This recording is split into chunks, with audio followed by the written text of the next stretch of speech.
There's two questions that come up whenever people see a hoop house. What size is that and how much did it cost?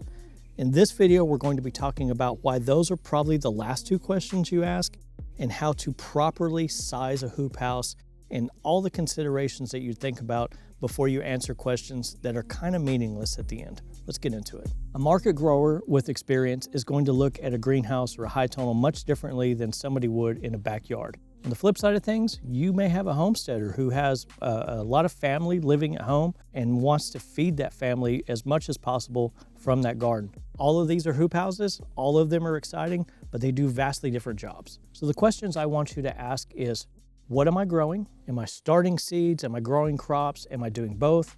How much room do I need to work inside? I want you to think about the time of the year that you're going to be using this high tunnel. And then I really want you to think about, are you a hobbyist? Are you a homesteader? Are you a market gardener? And I think if you start asking yourselves these types of questions and not starting with the how big it is or how much did it cost, you're going to be off to a much better start. And let's start thinking about the use.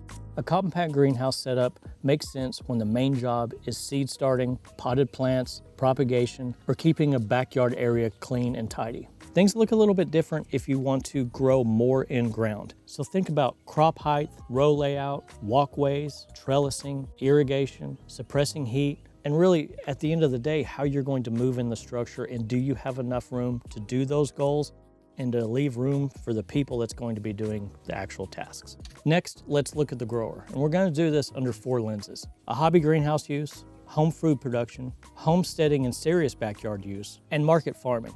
So if we're going to take a look at individual grower types, let's start with likely where we all started, the hobbyist. So seed starting, potted plants, some propagation, little fun experiments. You are creating that protected, organized growing space, and you're not trying to run rows of crops like a small farm. From these hobby starts, we often get into home food production. Let's take a look at that next. When the job changes to growing more food throughout the year, the structure needs to work differently. You need to think about crop spacing, airflow, access, irrigation. This is where moving away from a hobby hoop house into either a taller structure or something a little bit wider starts to make sense.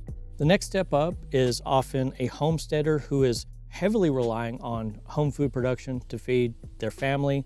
So once you're growing seriously like that, the structure has to support that workflow. Can you move through it easily? Can you water it without causing a muddy mess or splashing dirt on the plants? Can you manage the heat? Can you trellis? Can you rotate crops and have enough room to stay in supply?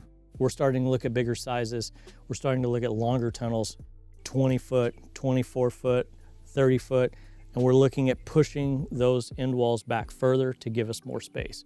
This is a market farm. This is the heart of your money-making production. You're thinking about bed layouts at this point. You're thinking about how are you going to harvest, irrigation zones, crop turns, seasonal extensions, succession planting.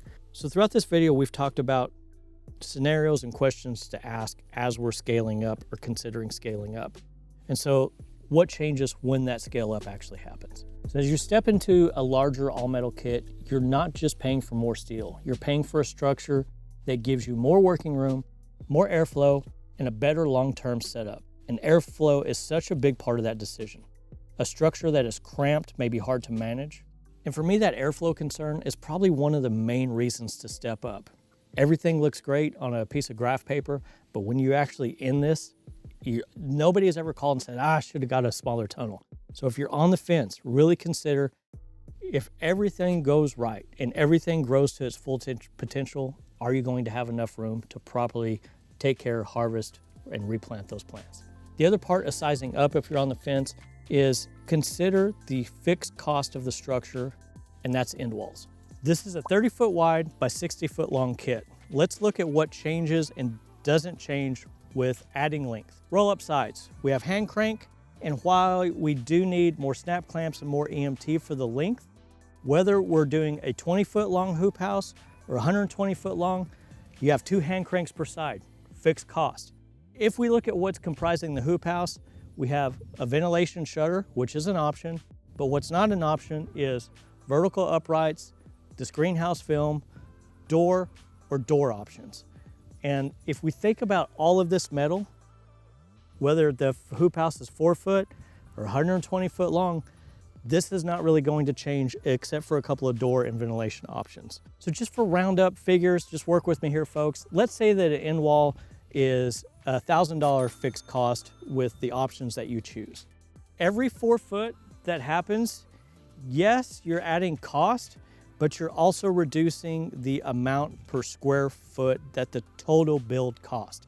So if you're on the fence between an 80 footer and a 100 footer, the cost is going to go down the longer you go. And so that's important, because if you do scale up and you do outgrow this, adding an extra 20 foot this year with a little bit of extra cost means that next year you may not have to build this whole separate greenhouse with 2 fixed end walls and all of the costs associated with that. And look, if anybody knows anything about building a second tunnel, it's us. I mean, we've got 4, fixing to be 5 hoop houses here.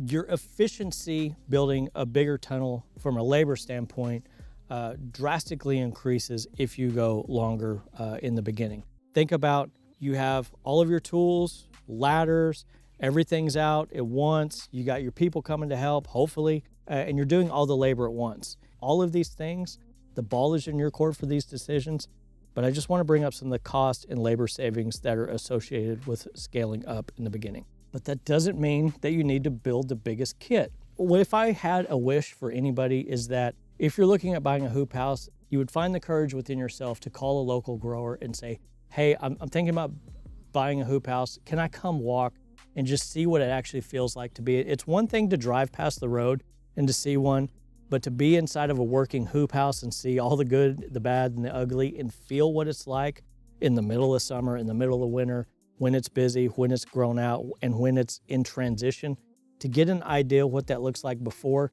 you may find this is actually way more work than I want to take on. This is a hobby, and I hope it gets bigger, but I don't want it to be that big. Or, hey, we have a young family. They're going to start playing soccer in a couple of years. You know, am I going to have time to do this? And that might dial you back a little bit. Again, we want to make sure that you're happy with your purchase, not that we're overselling a bigger kit. We're here for you. Go ahead and leave those questions in the comments below, and I'll answer. And if we decide together that you need a little bit more specialized talk, we'll set you up with one of our tech folks and get you on the road to growing something bigger and better. We'll see you next week.